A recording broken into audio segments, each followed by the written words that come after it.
අයිබෝන් ඔයාලට ඔන්න අද ගෙනාවේ වෙනස්ම විදිහේ ක්‍රොප් ටොප් එකක් ෆ්‍රන්ට් ෂිපර් ක්‍රොප් ටොප් එකක්. ඉතින් ෂිපර් එක විතරක් නෙවෙයි මේ ෂිපර් එකෙත් විශේෂත්වයක් තියෙනවා මේක ක්ලීන් ෆිනිෂ් ෂිපර් එකක්.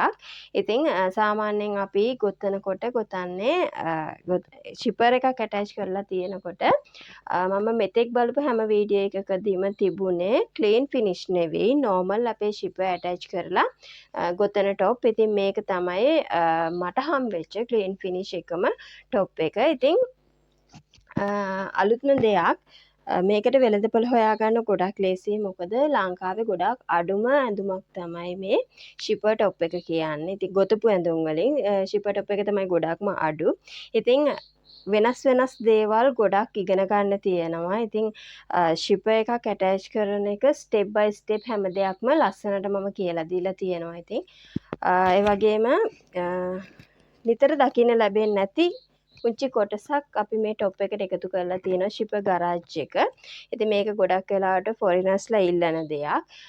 ලංකාවේ අපේ මාකට් එකටත් අපිට හොඳටම ගැලපෙන දෙයක්. මේක හරිම කම්ෆර්ටබල් මේ විදිහට ෂිපර් ගරාජ් එක දාපුවම මේ ටොප් එක අපේ පපුවට ටච් වෙන්නේ නැහැ. ඒක නිසා හරිම කම්ෆර්ටබල්. ඉතින් මේකේ ඉල්ලුම් මේ තරම් එන්නේ ඒ නිසා. ඉතින් ලස්සන ක්‍රොප් ටොප් එකක්.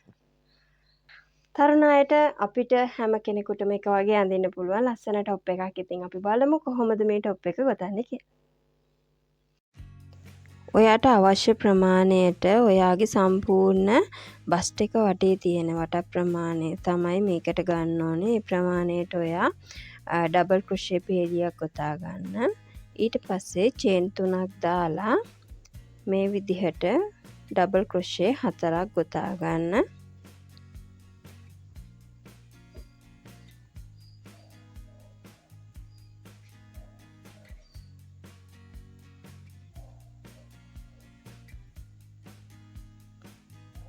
ඩබල් ක්‍රොෂේ 4ක් ගොතාගත්තට පස්සේ ඒ කියන්නේ අපිට දැන් ඩබල් ක්‍රොෂේ 5ක උස තියෙනවා.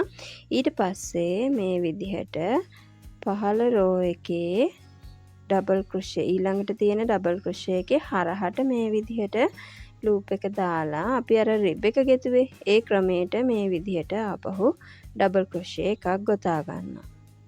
ඊට පස්සේ ආපහු ඊළඟට තියෙන ලූප් එකේ ඉඳලා ලූප් 3කට ආපහු ඩබල් ක්‍රොෂේ 3ක් දාගන්නවා. ඊට පස්සේ මෙතනින් එහාට සම්පූර්ණම ඔයාගේ රෝ එක දිගටම ගොතන්න ඕනේ ඩබල් ක්‍රොෂේ 3යි හරහට ගොතන ඩබල් ක්‍රොෂේ 1යි විදිහට. එතකොට තමයි අර දාරය නාරටිය වගේ කොටස අපිට එන්නේ. මේක ඔයාට කැමති දුර ප්‍රමාණයකින් ගන්න පුළුවන්. ඩබල් ක්‍රොෂේ 2ක් කැරලා එකක් හරහට දාන්නත් පුළුවන්. ඉතින් මේක ඔයා කැමති විදිහකට ගන්න. වඩාත් ලස්සනයි ටිකක් ඈතින් ස්පේස් එක තියෙනකොට. මේ විදිහට ඔයාට අවශ්‍ය උස ප්‍රමාණයට එනකම්ම ගන්න. ඊට පස්සේ අඟල් 2ක් 3ක් විතර වගේ රෝ එකක් ගොතා ගන්න ඕනේ ඔයාගේ යට බොටම් රිබ් එක. ඊට පස්සේ ෂෝල්ඩර් එක ඔයා මම එදා ගවුම ගොතනකොට ඔයාලට බැක් එක ගොතන විදිහ කියලා දුන්නේ. අන්න ඒ විදිහට ෂෝල්ඩර් එක සහ බැක් නෙක් එක ඔයා ගොතා ගන්න ඕනේ. මේ තියෙන්නේ ෆ්‍රන්ට් එකේ ෂෝල්ඩර් එක. මේකේ වෙනස තියෙන වෙනමම පළුවක් නෙවෙයි. අපි ඒ ඇඳුමෙම තමයි ගොතා ගන්නෙ. මේ විදිහට ගොතා ගන්න. ඊට පස්සේ මේ විදිහට ඔයා හරව ගත්තට පස්සේ ආම් හෝල් එකට මේ වගේ ඉඩ කොටසක් තියලා තමයි අපි ෆ්‍රන්ට් එකේ කොටස ගොතා ගන්නෙ. මේ විදිහට ප්ලැකට් එක ගොතා ගන්න සාමාන්‍යයෙන් අඟලක් අඟල් 3 කාලක් විතර වගේ ප්‍රමාණයක් වෙන්න ප්ලැකට් එක ඉස්සරහා ගොතා ගන්න. ඊට පස්සේ ෆ්‍රන්ට් නෙක් එකත් ඒ විදිහටම ප්ලැකට් එකේ ප්‍රමාණයටම මේ විදිහට ගොතා ගන්න. ෂෝල්ඩර් එක මෙන්න මේ විදිහට සම්බන්ධ කරපුවාම ආම් හෝල් එකේ කර්ව් එක ලස්සනට එනවා. ඒ විදිහට තමයි අපි කර්ව් එකේ හැඩේ ගන්නෙ. නෙක් එකේ V shape එක ගන්න විදිය තමයි දැන් මම කියලා දෙන්නේ ඔයාට ආම් හෝල් එක සහ නෙක් එක. මෙතන ඔයා බස්ට් එකේ ප්‍රමාණය ගන්නවානේ. අන්නේ බස්ට් එකේ ප්‍රමාණය අරගෙන ඒක 6ට බෙදන්න. 6ට බෙදලා බැක් එකට කොටස් දෙකකුත් ආම් හෝල් එකට මේ දෙපැත්තට කොටස ගානෙත් ඊට පස්සේ ෆ්‍රන්ට් එකට කොටස් දෙකකුත් තමයි ගන්න ඕනේ. මේ විදිහට ෂෝල්ඩර් එක එකතු කරලා මහ ගන්න. මේවා මම කලින් කියලා දීලා තියෙන නිසා දැන් කරලා පෙන්නන්නේ නැහැ. මේ තියෙන්නේ අපි V shape එක ගන්න විදිහ ගැන කියලා දෙන්න මම දැන් හදන්නේ. එතකොට ඔයාට මේ විදිහට ඔයා කැමති ප්‍රමාණයක් ගොතා ගන්න. ඒ කියන්නේ මේ ඔයාගේ ෆ්‍රන්ට් එක මේ විදිහට බලන්න. මම 1 2 3 4යි 1 2 3යි 4යි 1 2 3යි 1 2 3යි 1 2 1 2යි ඊළඟට එක ගානේ අපේ නාරටිය කොටස නැති වෙලා යනවා. මේ විදිහට රෝ එකකට දෙක ගාන රෝ දෙකකට එක ගානේ අඩු කරලා අපිට ෂේප් එකක් ගන්න පුළුවන්. මෙතන 7ක් තියෙනවා. 1 2 3යි 4යි 5යි 6ක් වෙනවා. 1 2 3යි 4යි 5යි 1 2 3යි 4යි 1 2 3යි 1 2යි 1යි. මේ විදිහට කෙලින්ම එක රෝ එකකට එක ගානේ අඩු කරපුවාම කෙලින්ම ඔයාට V shape එක එනවා. දෙක ගානේ අඩු කළොත් මේ වගේ curve එකක් එනවා. වෙනස ඔයාලට තේරෙනවානේ. අපි සාමාන්‍යයෙන් ආම් හෝල් එකට ගන්න රෝ දෙකකට එක ගානේ වගේ. එතකොට ඔයා මේක අඩු කරනකොට අඩු කරන්න ඕනේ මේ ලූප් වලින් නෙමෙයි මෙන්න මේ චේන් ගානෙන්. ඔයා ගොතාගත්ත චේන් ගානෙන් තමයි එක එක අඩු වෙලා යන්න ඕනේ. ලූප් එකෙන් නෙවෙයි. ඒක තමයි මෙතන තියෙන නිවැරදිතාවය එන්නේ ඔයාට. අපි දැන් ෂිපර් එක මහගමු. ඔයාට පේනවානේ මේ ෂිපර් එකේ මෙන්න මේ තියෙන රෝ එක. අපේ රෝ එක දිගේ තමයි මහගන්නේ. මෙතන හරියටම අඟල් කාලක වගේ රෝ එකක් තමයි තියෙන්නේ. මේ විදිහට පේන්නේ නැති වෙන නිසා ප්‍රශ්න ඇති වෙන නිසා තමයි මම මේ විදිහට පැන්සලකින් මාක් කරගන්නේ. මේක ඔයාලට ඉන්විසිබල් පෙන් එකකිනුත් කරගන්න පුළුවන්. ෂිපර් එකේ උඩ টොප් එකේ එන්ඩ් එක මෙන්න මේ විදිහට ත්‍රිකෝණාකාරව ඇතුළට නමා ගන්න. මේක බැක් එක පැත්තට තමයි මම නමාගෙන තියෙන්නේ. ෆ්‍රන්ට් එක පැත්තට නමා ගත්තත් කමක් නැහැ. මේක හිඩන් වෙන නිසා. ඊට පස්සේ මේ විදිහට මේ නමාගත්ත කොටස ඇඟිලි දෙකෙන් තද කරගෙන ඔයා මේක මහ ගන්න ඕනේ. අපි ඉගෙනගෙන තියෙනවානේ වාටි මැස්ම කියලා එකක්. අන්නේ වාටි මැස්මෙන් තමා මේක මහ ගන්නේ මිලිමීටර් දෙකක්. ඒ කියන්නේ සෙන්ටිමීටරයක් ගත්තාම සෙන්ටිමීටරයක දුර ඇතුලේ 5ක් තියෙන්න ඕනේ මේ විදිහේ ස්ටිචස්. ඒ විදිහට රෝ එක සම්පූර්ණම ඔයා මහ ගන්න ඕනේ. මේක සම්පූර්ණයෙන් වාටි මැස්මෙන් මේ විදිහට නීඩල් එක ඇතුල් කරනවා. ඊට පස්සේ මේ විදිහට නීඩල් එක දවටලා ත්‍රෙඩ් එක දවටලා මේ විදිහට නීඩල් එක එළියට ගන්නවා. අපි මේ පැන්සල් මාක් එක දිගේ තමා මහගෙන යන්නේ. එතකොට ඇද වෙන්නේ නැහැ. මේ විදිහට මේ මැස්මෙන් ඔයාට බොහොම පහසුවෙන් මහ ගන්න පුළුවන්. ඉතින් මේක ක්ලීන් ෆිනිෂ් ෂිපර් එකක් නිසා මේ ක්‍රමයට තමයි අපි මහ ගන්න ඕනේ. මේක ගොඩාක් ලං වෙච්ච තරමට ලස්සනයි. ඉතින් අර හැඩයක් ලස්සනට එනවා. මිලිමීටර් 2ක ස්පේස් එකක් ඔයා මේ විදිහට තියාගත්තාම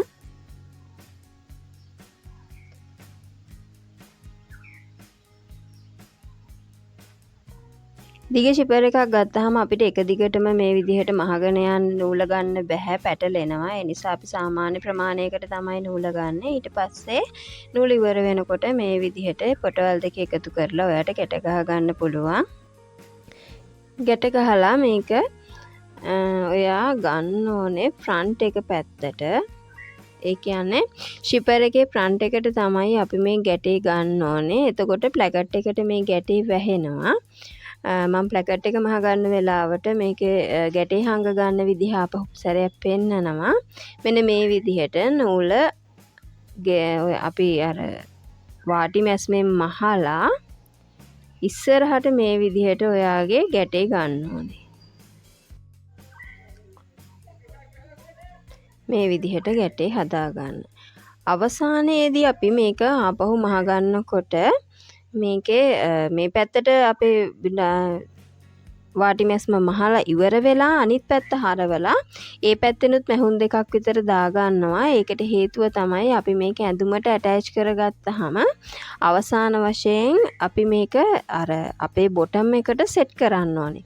එහෙම බොටම් එකට සෙට් කරන්න නම් මේකේ ආපහු නූලක් තියෙන්න ඕනේ. අපි කොයිම වෙලාවකවත් මේක සෙට් කරන වෙලාවට ෂිපර් එකට මැහුම් දාගන්නේ නැහැ, මහන්නේ නැහැ. මේක මේ තියෙන අපේ නූලෙන් තමයි ෂිපර් එක සම්බන්ධ කරගන්නේ ඇඳුමට. එතකොට අපිට මේකේ වාසියක් තියෙනවා. බැරි වෙලා හරි මොකක් හරි හේතුවක් නිසා අපිට මේක ලෙහන්න ඕනේ වුණොත් මේ ෂිපර් එකේ තියෙන අපි මහගත්ත මේ මැහුම කපාගෙන ගියාම ටිමර් එකකින් අපිට කිසිම ඩැමේජ් එකක් නැතිව ලස්සනට ෂිපර් එකටත් ඩැමේජ් එකක් නැතුව ඇඳුමටත් ඩැමේජ් එකක් නැතුව ගන්න පුළුවන්කම හම්බ වෙනවා. මේ තියෙන්නේ අපේ ක්ලීන් ෆිනිෂ් එකට රෙඩි කරපු ෂිපර් එක. මේ විදිහට අපේ ඇඳුමට තියාගන්න ඕනේ. සමානව තියාගන්න ඕනේ. ඔයා ෂිපර් එකේ සයිස් එක ගන්න ඕනේ. ඔයාගේ ඇඳුමේ සයිස් එකට. මෙන්න මේ පින් එකෙන් තමයි මම මේක සම්බන්ධ කරගන්නේ. මේ විදිහට නැමෙන තැන අපේ ඇඳුමේ අපි V shape එක හදාගන්න බලාපොරොත්තු වෙන තැන තියෙනවානේ. අන්න ඒ නැමුම තමයි මේකේ ෂිපර් එකේ කෙලවරට අපි සෙට් කරන්නේ. ඒ වගේම අපේ මේ අපි පැන්සලෙන් මාක් කරගත්ත රෝඑජ් එක තියෙනවානේ අපේ අඟල් කාලක. අපි ඒකටනේ මේ මෙහෙම ගොතා මහගෙන ගියේ. අන්න එතෙන්ට ඒක කවර් වෙන විදිහට ෂිපර් එකේ හොඳ පිටින් මේ විදිහට ඇඳුම තියන්න. තියලා පින් කරගන්න. ඉස්සෙල්ලාම টොප් එක ඊට පස්සේ බොටම් එක පින් කරගන්නවා. ඊට පස්සේ හරියටම සෙන්ටර් එක බලලා ඒක මේ විදිහට පින් එකක් ගහ ගන්නවා. ඊට පස්සේ ඔයා අතරමැද්ද කොටස් දෙකටත් පින් එකක් ගහන්න. එතකොට අපිට මේක චුට්ටක්වත් ලූස් එකක් ඕනවට වඩා ඇදීමක් වෙන්නේ නැතුව ලස්සනට අපිට මේ වැඩේ කරගන්න පුළුවන්. ඉතින් හැමතිස්සෙම ඇඳුම මේ අපේ ෂිපර් එකට වඩා අඟල් භාගයක් කාලක් විතර වගේ අඩුවට ගන්න. ඊට වඩා ගොඩක් අඩුවට ගන්න එපා. එතකොට උනට වඩා ඇදෙනවා. සහ ගොඩක් ලූස්ව ගන්නත් එපා. එතකොට ෂිපර් එකේ පොඩි වේව් එකක් හිටිනවා. මේ විදිහට ඊට පස්සේ හරියටම සෙන්ටර් එක බලලා සෙන්ටර් එක මේ විදිහට පින් කරගන්න.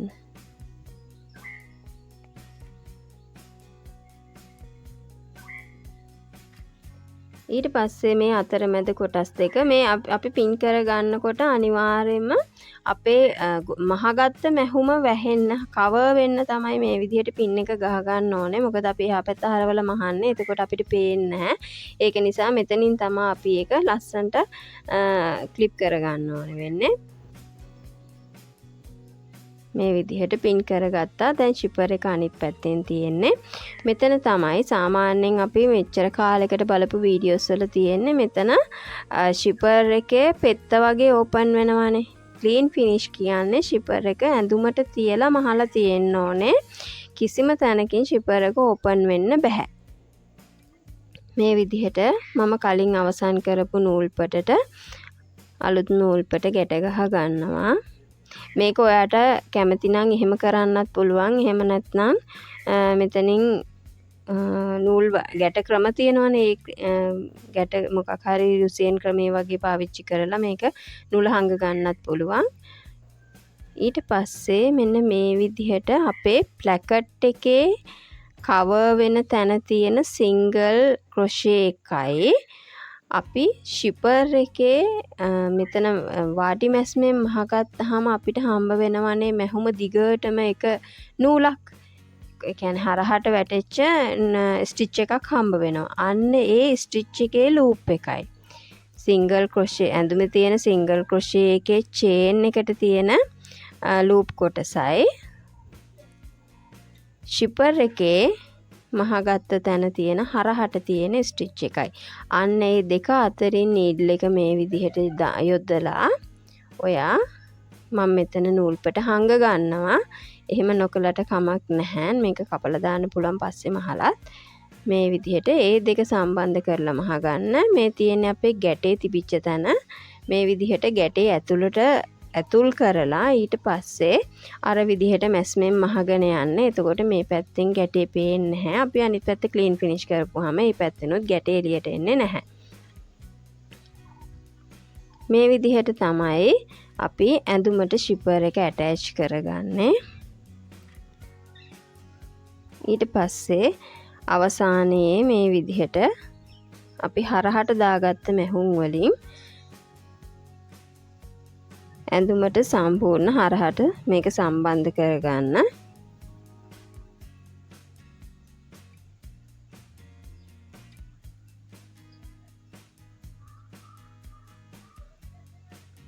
මේ විදිහට සම්බන්ධ කරගෙන ඊට පස්සේ නූල කපන්නේ නැහැ අපි. මෙහෙමම අනිත් පැත්ත හරව ගන්නවා. හරවගෙන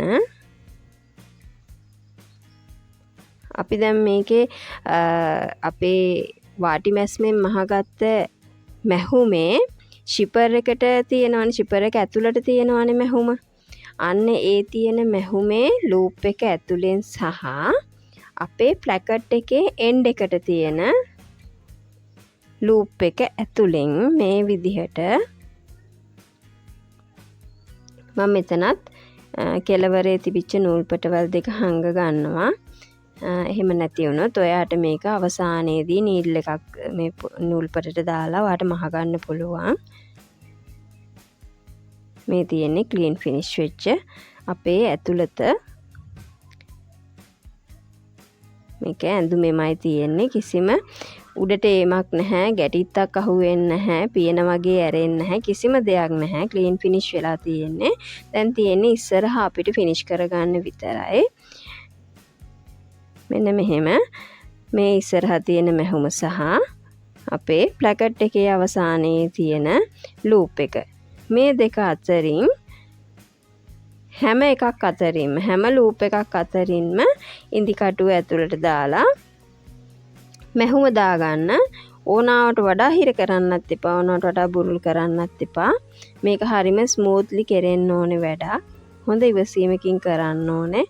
හරියටම ස්ටිච් එකෙන් ස්ටිච් එකට බලලා මෙන්න මේ විදිහට ලූප් එකෙන් ලූප් එකට හරහට නීඩල් එක දාලා ඇතුළට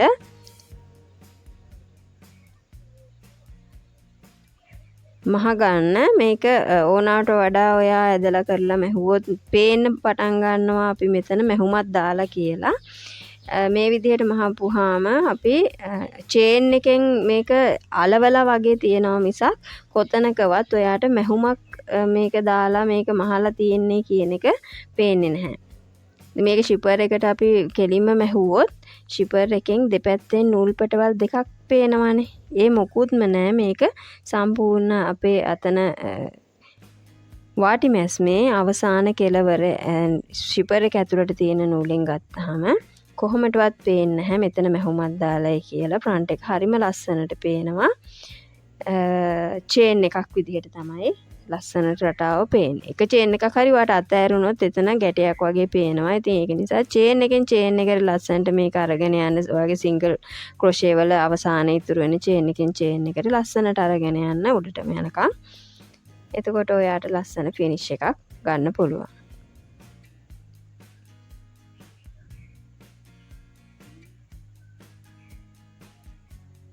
මේ තියෙන්නේ ෆ්‍රන්ට් එක මේ විදිහට මහගෙන ගියාම ඔයාට මෙන්න මේ ෆිනිෂ් එක තමයි දකින්න හම්බ වෙන්නේ. ෂිපර් එක කොහෙන්වත් ඉස්සිලා නැහැ. තියලා අලවපු විදිහක් තමයි පේන්නේ. කියන්නේ මහලා කියලා පේන්නේ නැහැ. මේක ෂිපර් එක තියලා අලවල වගේ තමයි පේන්නේ. මේ වගේම අනිත් පැත්තත් හොඳට බැලන්ස් වෙන්න මේක ක්ලිප් කර ගන්න ඕනේ. චුට්ටක් හරි එහෙ මෙහෙ වුණොත් අන්බැලන්ස් වෙනවා. බලන්න කොච්චර හොඳට සොෆ්ට් එකට තියෙනවද කියලා. ඉතින් ස්ලිව් එක ඔයා කැමති විදිහකට ඔයාට ගොතා ගන්න පුළුවන්. මම ස්ලිව් ගොතන කීපයක්ම වීඩියෝස් කරලා තියෙනවා. ඉතින් ඒයින් බලලා හරි එහෙම නැත්නම් සාමාන්‍යයෙන් ගොතන විදිහකට හරි ඔයාට ස්ලිව් එක දිගට කොටට කැමති විදිහකට ගොතන්න පුළුවන්. අපි බලමු මෙතන ෂිපර් කරාච් එක කොහොමද කරගන්නේ කියලා. මම මේ ගොතලා තියෙන්නේ අර්ධ කවාකාර කොටසක්. මේක අපි රවුමෙන් භාගයක් තමයි ගොතලා තියෙන්නේ. පේලි 3ක් විතර වගේ මම අරගෙන තියෙනවා. ඒක ඔයා ගොඩක් පුංචියට ගන්න කැමති නම් එහෙම ගන්නත් පුළුවන්. මගේ ෂිපර් හෙඩ් එක ටිකක් ලොකු නිසා මම ටිකක් ලොකුවට ගත්තේ. මේක ෂිපර් එකේ ෂිපර් හෙඩ් එක තියෙන පැත්තට තමයි ඇටච් කරන්නේ. අපි මේ ශිපර් ගරාජ් එක අල්ලන්න හේතුව තමයි අපි ශිපර් එක දාපුහාම මේ ශිපර් හෙඩ් එක අපේ පපුවට තද වෙනවනේ. අන්න එතකොට එතන අර පොඩි අන්කම්ෆර්ටබල් ගතියක් එනවා. අන්න ඒක නැති කරගන්න තමයි මේ විදේශීය රටවල් වලින් අපි මේ විදිහට අපේ මේ විදිහට කොටසක් ඉල්ලන්නේ. ඉතින් ඒක නිසා තමයි ශිපර් ගාඩ් එක කියන කොටස අපි ඇටච් කරන්නේ. මේ විදිහට ශිපර් හෙඩ් එක කවර් වෙන්න තියලා අපේ ප්ලැකට් එකේ අවසාන කොටසෙන් නූල පේන්නේ නැති වෙන්න මේ විදිහට ඇතුලෙන් මහ ගන්න ඕනේ. එතකොට මේක දෙපැත්තෙන්ම එකම විදිහට සමාන වෙන්න ඕනේ. ඒ කියන්නේ ශිපර් ගාඩ් එක මෙතන හරියටම টොප් එකට ශිපර් එක සෙට් වෙනවා වගේම තමයි දෙපැත්තෙන් තොප්පිය වගේ දෙපැත්තෙන් කවර් වෙන කොටස සමානව තියෙන්න ඕනේ. ඒකත් අන්ඊවන් වෙන්න බෑ.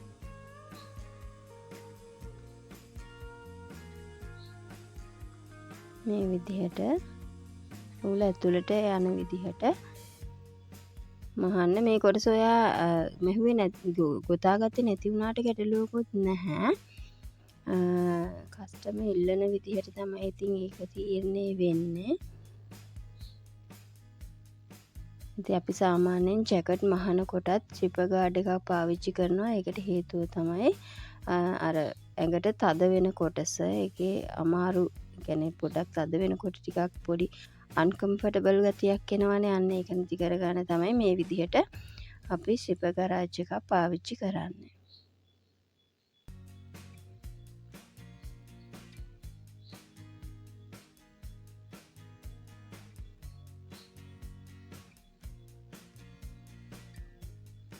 ශිපර් ගරාජ් එකත් අපි පාවිච්චි කරනවා සාමාන්‍යයෙන් ටිකක් දිගට ශිපර් ගරාජ් එක පාවිච්චි කරන අවස්ථා තියෙනවා ඇඟ ඇතුළට විතරක් වෙන්න සවින් වලදී.